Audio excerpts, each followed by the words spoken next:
वर्ग एक पद रद्दी का कीजिए, 1.5 साल हो गया वर्ग एक पद रद्दी प्लीज।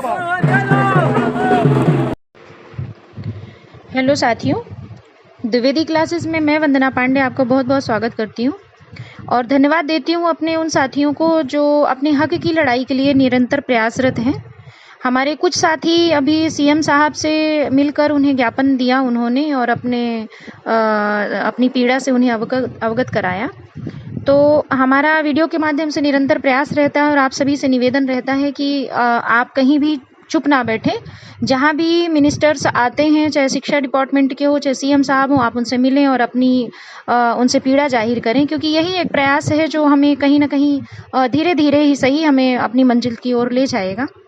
क्योंकि यदि हम चुप बैठेंगे और आंदोलन के उसमें रहेंगे तो अभी इतने दिनों से आंदोलन होता आया है और आपने तो देखा है कि संख्या बल की वजह से हम किस तरह से बुरी तरह से हम मतलब ऐसा भी नहीं कहेंगे कि हम हार चुके हैं, क्योंकि अभी निर्णय नहीं हुआ है हमारे युद्ध का। ये तो तब तक चलेगा जब तक हम जीत नहीं जाएंगे।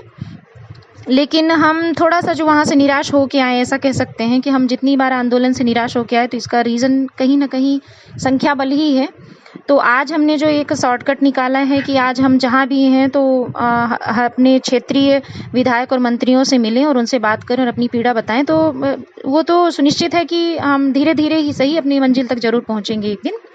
लेकिन एक चीज़ और आपसे निवेदन है कि जैसे यहाँ वहाँ जैसे सीएम साहब आते हैं तो आप ज्ञापन देते हो सकता है आपको उतने अच्छे से बात कहने का मौका नहीं मिल पाता है, क्योंकि वो जल्दी आते हैं और तुरंत चले जाते हैं। तो आप जिस मकसद से जाते हैं उन्हें बताकर कुछ चीज़ कह कर तो नहीं बता पाते। तो उसका एक ये भी तरीका है कि यदि हमारे उज्जैन के आसपास के साथी और उज्जैन के साथी यदि इस चीज़ में थोड़ा सा अलर्ट हो जाएं कि जैसे रीवा में प्रयास किया जा रहा है सैटरडे और संडे मिलने का, तो वैसे ही मंत्री जी सैटरडे संडे तो घर जाते ही होंगे।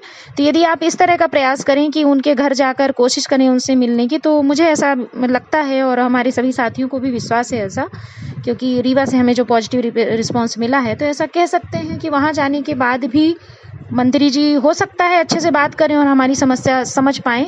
क्योंकि यदि हम उनसे ऐसा पर्सनली मिलने की कोशिश करेंगे कहीं भी कि ठीक है हमें ऑफिस में मिलने का या मंत्रालय में मिलने का समय मिल जाए, तो ऐसा तो लगता नहीं है कि इस चीज़ के लिए मंत्री जी गंभीर हैं हमारे सीएम साहब।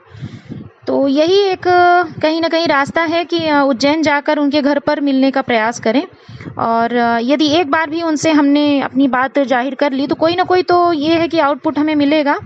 और रही बात हमारे सफल होने की, तो देखिए तो 100% ये तो गारंटी है कि हम बैठेंगे नहीं, हमें नौकरी मिलेगी, ज़रूर मिलेगी, 101% मिलेगी। हाँ, थोड़ा समय ज़रूर लगेगा, लेकिन ऐसा नहीं है कि हम हार जाएंगे। हमारी जो जीत है वो निश्चित है, लेकिन हाँ थोड़ा सा समय लगेगा और वो सभी चीज़ें डिपेंड करती हैं हमारी सभी के आप लोगों को प्रयास में प्रयासरत रहें और ऐसे ही मिलते रहें और अपनी समस्या बताएं और एक दिन हमें विश्वास है कि हम ज़रूर सफलता को प्राप्त करेंगे।